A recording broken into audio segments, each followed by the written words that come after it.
बहुत ज्यादा पड़ रही है और उधर पाकिस्तान में भूकंप आ गया है। पाकिस्तान की कराची में भूकंप के झटके महसूस किए गए हैं।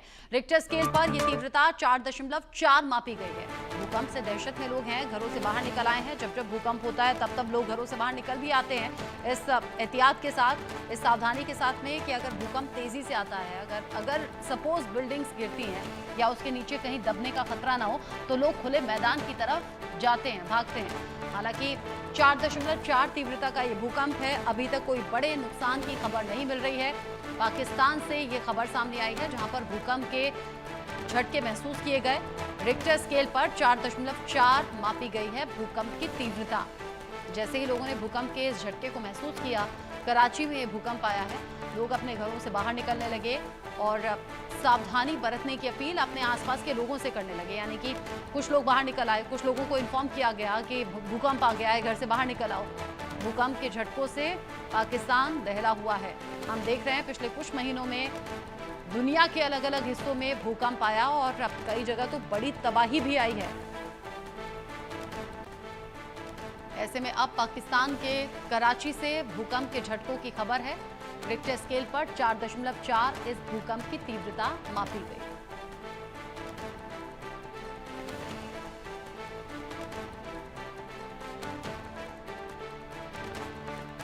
भूकंप के तेज झटके महसूस किए गए।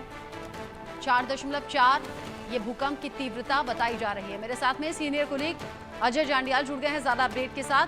अजय, पाकिस्तान का कराची भूकंप के झटकों से कांपा, कितनी देर पहले ये झटके महसूस हुए?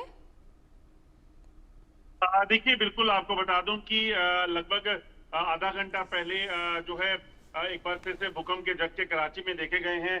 दरअसल देर शाम जो है अचानक से कराची में भूकंप के झटके जिनकी तीव्रता लगभग 4.5 की थी वो देखे गए और उसके बाद आफ्टर शॉक जो है वो कराची में देखे गए हैं, जिसके बाद दहशत का माहौल। और खासतौर पे आपको बता दूं कि जो लगातार भूकंप के झटके अब देश के अलग अलग हिस्सों में देखने को मिल रहे हैं, उसके बाद कहीं ना कहीं इस चीज को लेकर लोग चिंतित हैं कि आखिरकार ये भूकंप जो है कहीं जानलेवा ना हो जाए। जैसा म्यांमार और थाईलैंड में हुआ वैसी स्थिति जो है वहां पे ना हो जाए, उसी चीज को लेकर कहीं ना कहीं लोग चिंतित हैं।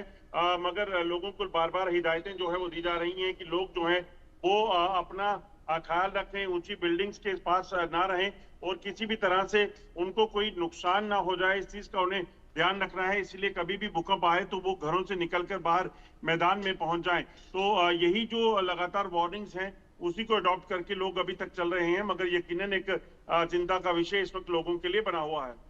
चिंता का विषय बना हुआ है। आप कह रहे हैं कि 4.4 यानी कि करीब 4.5 तीव्रता का ये भूकंप आया है और लोगों में डर और दहशत साफ तौर पर देखी जा रही है।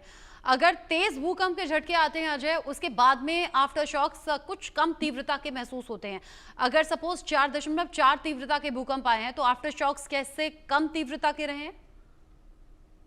देखिए, जो आफ्टर शॉक हैं वो कम तीव्रता के थे, जिनमें लगभग 2.6 और उससे ज्यादा के कुछ आफ्टर शॉक जो है वो देखे गए थे। तो आफ्टर शॉक हमेशा कम रहते हैं, मगर जिस तरीके से लगातार आप देखें, चीन में हो, ताइवान में देखें, आपने थाईलैंड में देखा, म्यांमार में देखा, भारत के कई जो राज्यों में पहले भी भूकंप के झटके देखे गए, तिब्बत में देखे गए, तो उससे कहीं ना कहीं लोगों को चिंताएं इस चीज को लेकर हैं कि आखिरकार ये रेगुलर जो भूकंप के झटके आ रहे हैं, इसके पीछे की वजह क्या है। यही एक सबसे बड़ी चिंता का विषय इस वक्त लोगों के लिए बना हुआ है कि आखिरकार अगर ये भूकंप के झटके ज्यादा तेज आए तो बड़ा नुकसान कर सकते हैं। और खासतौर पे पाकिस्तान जैसे देश में अगर भूकंप के झटके आते हैं तो यकीनन एक चिंता ज्यादा हो जाती है, क्योंकि वहां पर सरकार नाम की और सहूलतें अगर जो बात की जाए तो वो लोगों को पता है कि बड़े मिनिमम रहेंगी। तो ऐसे में लोग इस चीज को लेकर ज्यादा चिंतित हैं। चिंता में लोग हैं और लोगों को डर है कि कहीं ऐसा ना हो कि रात में सोने लगे हों और उस वक्त तेज भूकंप के झटके आए, क्योंकि कई बार क्या होता है रात में तबाही बड़ी हो जाती है, लोगों को बचने का मौका तक नहीं मिल पाता। ऐसा भी हमने कई कंडीशंस में देखा है। लेकिन अभी मैं ये आपसे पूछने भी वाली थी अजय, आगे कराची में अगर भूकंप आता है, किस तरह का वहां पर एरिया रहता है या फिर किस तरह के घर रहते हैं, नुकसान की आशंका कितनी हो जाती है?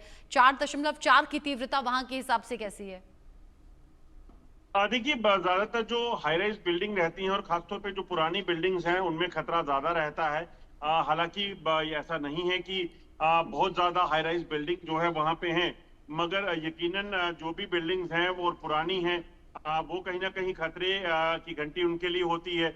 और ऐसे में अगर भूकंप ज्यादा रेगुलर हो जाए तो उसमें भी कहीं ना कहीं शंका बनी रहती है कि कम तीव्रता के भूकंप भी नुकसान पहुंचा सकते हैं, क्योंकि एक बार अगर बिल्डिंग में दरारें आ गई तो वो यकीनन आगे बढ़कर फिर वो लगातार रेगुलर इंटरवल पे जब भूकंप आएंगे तो वो एक खतरा हो सकती हैं।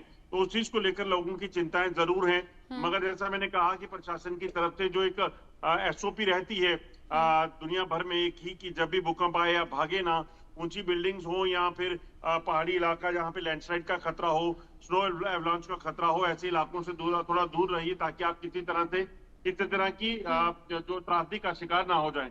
ठीक है, आप रहिए अजय मेरे साथ में। आगे कुछ और बड़ी खबरें हैं, उस पर आपका दोबारा मैं रुख करूंगी। जम्मू कश्मीर से बड़ी